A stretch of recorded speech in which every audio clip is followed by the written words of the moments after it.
Ya, shalom para suami, istri, bapak-bapak, dan ibu-ibu yang dikasihi Tuhan. Kita berjumpa lagi pada episode tentang satu kota yang sangat terkenal di wilayah negara Turki zaman modern saat ini. Ada 7 kota yang tercatat di dalam kitab Wahyu pasal yang kedua dan pasal yang ketiga, dan ketujuh kota itu hari ini kita kenal hanya tinggal puing-puingnya saja.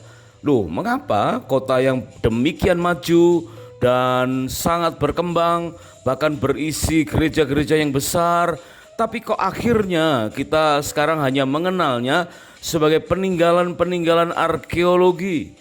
Kita bisa menyaksikan puing-puing dari berbagai situs-situs yang ada. Dari 7 kota itu sudah tidak ada yang berdiri lagi. Nah, apakah benar bahwa ada yang mengatakan bahwa usaha ataupun kesuksesan sebuah keluarga akan habis pada generasi yang ketiga? Apakah benar generasi ketiga setiap keluarga itulah yang akan meruntuhkan warisan dari generasi-generasi sebelumnya? Nah, mari kita sekarang pelajari dari salah satu dari 7 kota di wilayah Turki itu, yaitu tentang kota Sardis. Mari kita kupas tentang kelemahan dari keluarga-keluarga yang ada di kota Sardis. Dikatakan kota Sardis disebutkan keluarga-keluarganya tidak satu pun dari pekerjaan mereka yang didapati sempurna, di mana Rasul Yohanes mendapatkan nubuatan tentang kota Sardis ini, dan Tuhan memberikan pengertian bahwa keluarga-keluarga di situ disebutkan tidak satu pun dari pekerjaanmu aku dapati sempurna. Nah, bagaimana kita bisa belajar dari kesalahan dari keluarga-keluarga ini? Apakah saat-saat ini kita mungkin mengenal atau menduga adanya era era elektronik, dan kota Sardis mungkin ada perkembangan-perkembangan baru mirip seperti era yang akan melumat profesi-profesi di kota Sardis sampai habis. Wow, dan ini merupakan sesuatu yang sangat sadis dikatakan ya.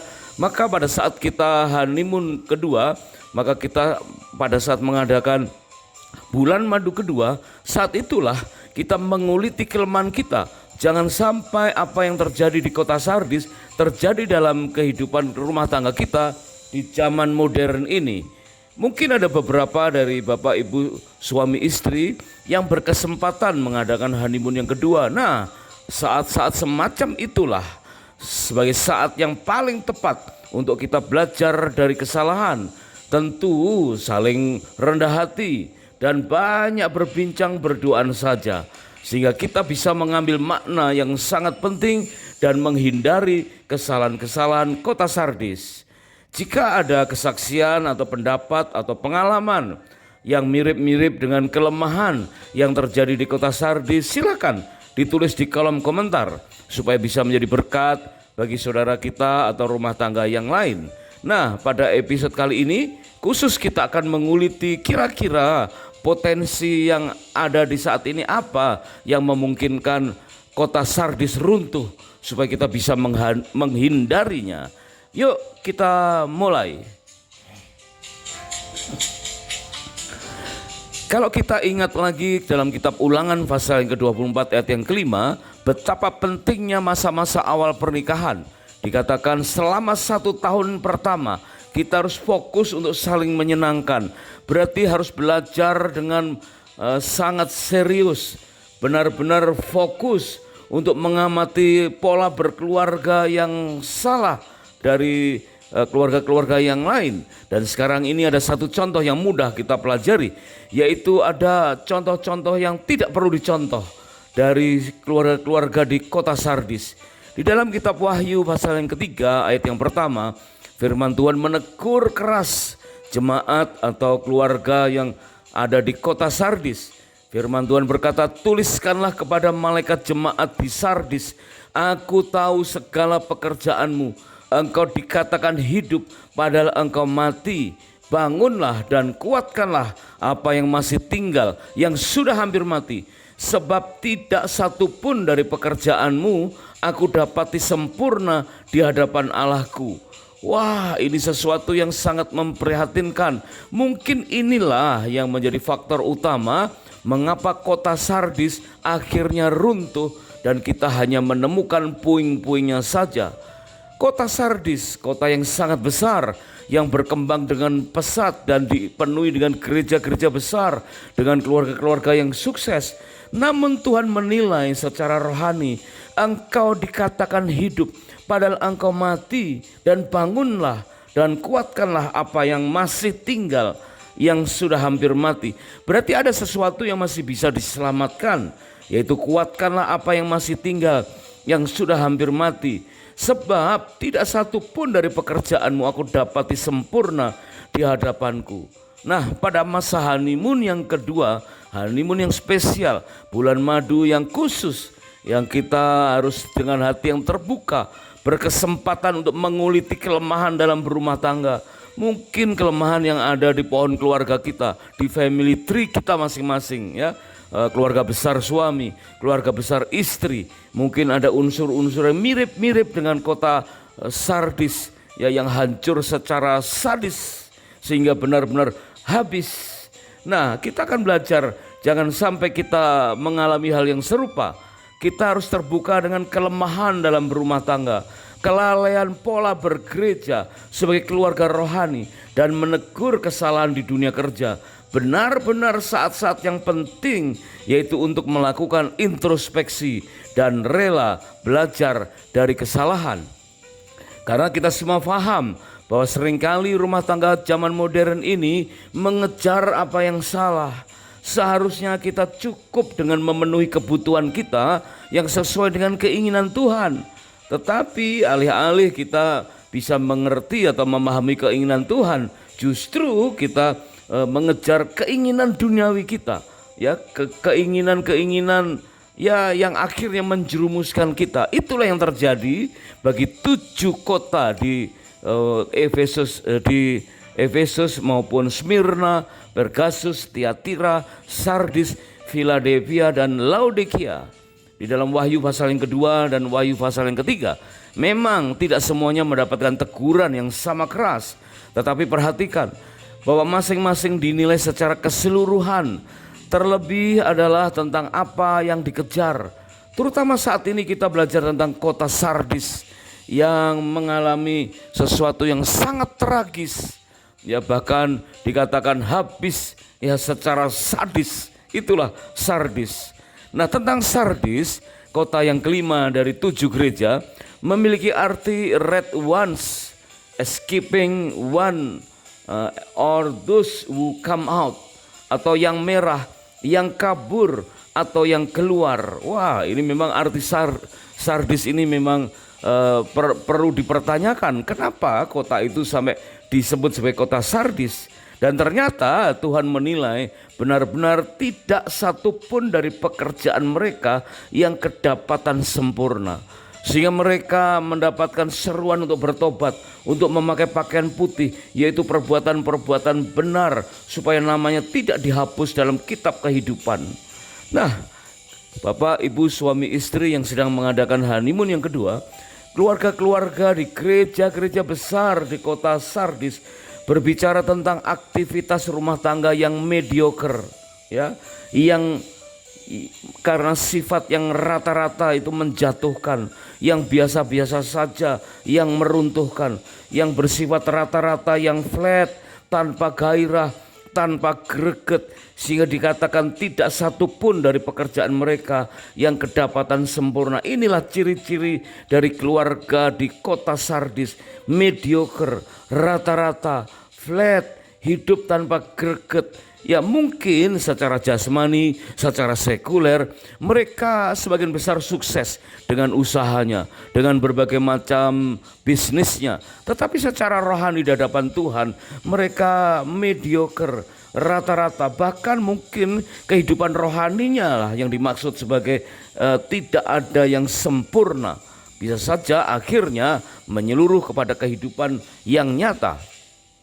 Nah, kita akan lihat bahwa Tuhan Yesus memberikan nasihat agar kita juga dapat memutuskan sendiri apa yang benar, sebab akan terjadi pemulihan segala sesuatu, Itu tertuang dalam Kisah Rasul 3 ayat yang ke-21, bahwa Tuhan Yesus masih ada di surga sampai terjadinya pemulihan segala sesuatu. Nah, kita bisa memutuskan apa yang perlu kita benahi begitu kita belajar dari kesalahan kota Sardis. Mungkin banyak pengetahuan akan bertambah di tengah-tengah adanya nubuatan tentang akhir zaman. Di dalam Daniel 12 ayat yang keempat dikatakan demikian. Dan keadaan manusia di akhir zaman ini menurut 2 Timotius pasal yang ketiga ayat 1 sama dengan ayat yang ke-7 mungkin mirip seperti yang terjadi di kota Sardis, yaitu bahwa akan datang masa yang sukar. Manusia akan mencintai dirinya sendiri dan menjadi hamba uang, akan membual dan menyombongkan diri, flexing, suka membanggakan diri sebagai kresirih yang tajir. Ya, itulah yang diinginkan sebagian besar anak-anak muda atau keluarga-keluarga zaman sekarang. Tetapi di akhir zaman ini banyak orang yang menjadi pemfitnah, berontak terhadap orang tua dan tidak tahu berterima kasih, tidak mempedulikan agama, tidak tahu mengasihi, tidak mau berdamai, suka menjelekkan orang. Kita lihat saja ya di media-media sosial, banyak hoaks, banyak black campaign, tidak dapat mengekang diri, garang, emosional, suka mengancam, tidak suka yang baik, suka mengkhianat, tidak berpikir panjang, berlagak tahu, lebih menuruti hawa nafsu daripada menuruti Allah. Secara lahiriah mereka menjalankan ibadah mereka, tetapi pada hakikatnya mereka memungkiri kekuatannya.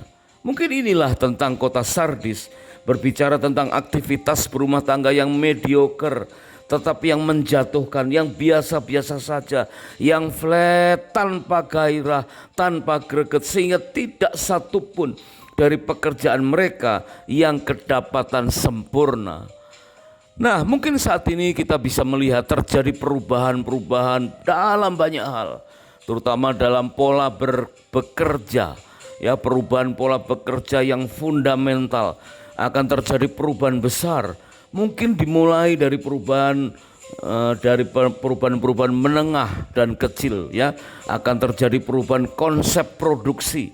Setelah era abad ini mungkin tiap pekerja dilatih untuk memiliki keterampilan khusus, untuk menangani pekerjaan khusus. Kini produksi tergantung pada pengetahuan mereka, pada peran masing-masing yang dapat dikontribusikan. Fleksibilitas dengan sistem shift, perubahan era globalisasi, pengaruh pengetahuan ekonomi dan globalisasi. Orang mulai menyadari bahwa tidak ada pekerjaan yang dapat dipertahankan untuk seumur hidup.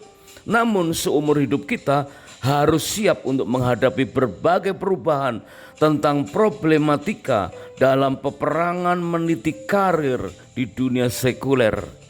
Meskipun saat kota Sardis dinilai tidak ada satupun dari pekerjaan mereka yang kedapatan sempurna. Nah, mengapa itu bisa terjadi saat ini?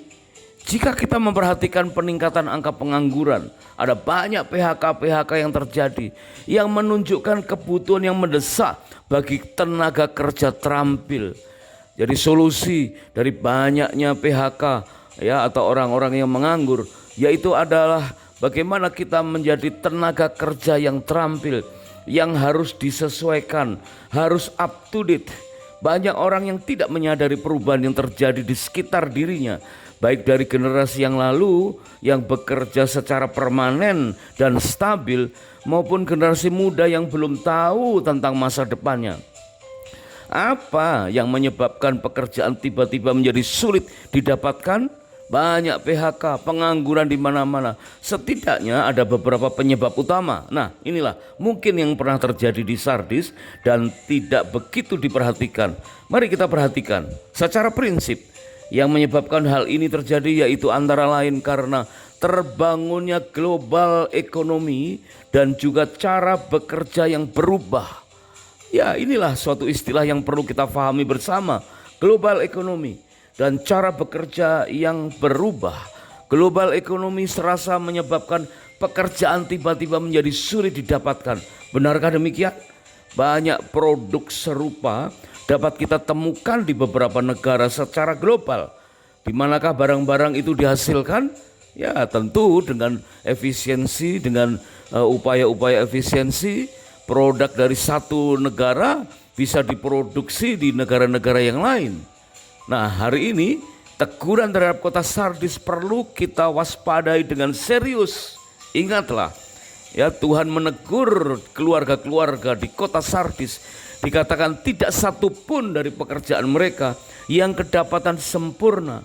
Mungkin inilah akibat dari produk konsumen semakin banyak yang mengglobal. Kemana saja kita pergi, kita akan melihat anak-anak muda di berbagai negara masing-masing memakai baju dan sepatu dengan merek terkenal. Sebut saja misalnya Adidas, Levi's, Nike, atau merek terkenal lainnya. Sedangkan di Eropa, Timur Tengah, Timur Jauh, Asia, ataupun di Amerika, barang tersebut juga semua sama. Ya, contohnya yang paling terkenal adalah Adidas yang mudah kita dapati di negara kita. Adidas adalah perusahaan dari Jerman, tetapi dikerjakan di mana-mana dengan pertimbangan kos dan efisiensi. Ini berarti bahwa tenaga kerja Indonesia harus mampu menguasai alih teknologi agar dapat mengerjakan produk dengan merek tersebut pada pabrik yang didirikan di negara kita. Demikian pula banyak pekerjaan berubah karena kebutuhan konsumen. Sebagai contoh, sampai akhir tahun 70-an, ya mungkin sudah agak lalu, beberapa dekade yang lalu, ya, kita bisa melihat di pelabuhan-pelabuhan banyak orang bekerja untuk memindahkan barang-barang dari kapal dengan truk dan forklift yang jumlahnya sangat banyak orang. Sekarang hampir semua barang-barang tersebut dikapalkan dengan kontainer-kontainer, dipindahkan dengan crane. Cukup dengan seorang crane operator saja untuk memindahkan kontainer-kontainer ke truk-truk dan gudang-gudang di pelabuhan. Bukan karena mereka tidak mau mempekerjakan kuli pelabuhan, tetapi mereka ingin agar barang-barang ditangani dengan aman tanpa kerusakan, dengan biaya ringan, namun pelayanannya cepat dan prima. Akhirnya semua berpacu dengan berapa lama kapal bersandar.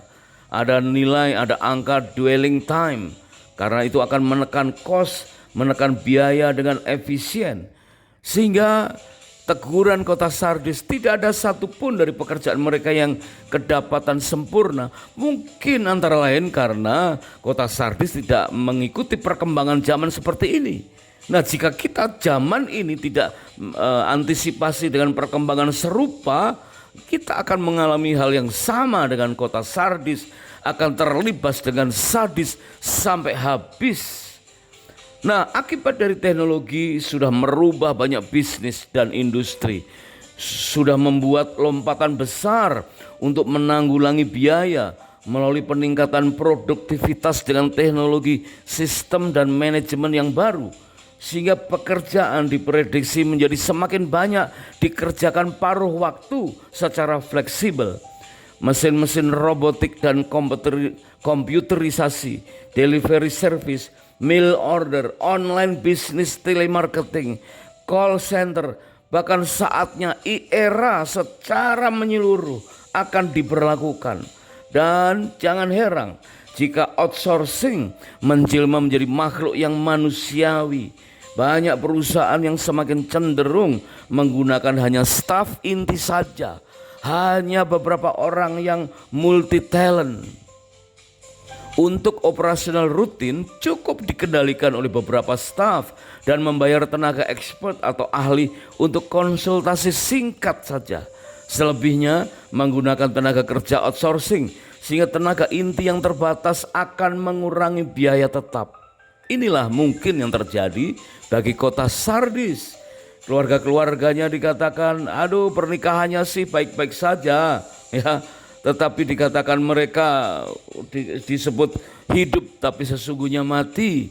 Ya, mereka seperti tidak bergairah karena tidak satu pun dari pekerjaan mereka yang didapati sempurna. Nah, keadaan seperti itulah yang bisa-bisa terjadi dalam kehidupan kita saat ini. Jika kita melihat atau mendengar ada banyak PHK, banyak pengangguran, atau mungkin keluarga kita mengalami hal yang serupa, maka pikirkanlah tentang kota Sardis. Jangan-jangan itulah yang membuat kota Sardis sekarang menjadi puing-puing. Jadi jangan salahkan generasi kedua atau generasi ketiga yang tidak bisa melanjutkan warisan dari generasi pendahulunya. Ya, tetapi milikilah kepekaan untuk berubah, untuk sanggup mengubah strategi menjadi orang yang multi talent, sehingga perubahan-perubahan itu bisa mengangkat kita justru semakin tinggi untuk akhirnya bersama dengan Tuhan kita menjadi keluarga yang sukses. Terima kasih sudah menyimak. Kami sangat bersukacita jika episode ini menjadi berkat. Dan terima kasih jika berkenan untuk subscribe atau like, dan silakan di-share ke pasangan yang lain. Jika ada pengalaman atau pendapat yang mirip-mirip ya dengan keadaan atau kelemahan di kota Sardis, silakan tulis di kolom komentar supaya kita bisa lebih aware dan mengambil hikmah dari episode ini. Sampai jumpa pada episode berikutnya, dan kiranya Tuhan memberkati pernikahan, rumah tangga, dan pekerjaan kita dengan berlimpah-limpah-limpah. God bless.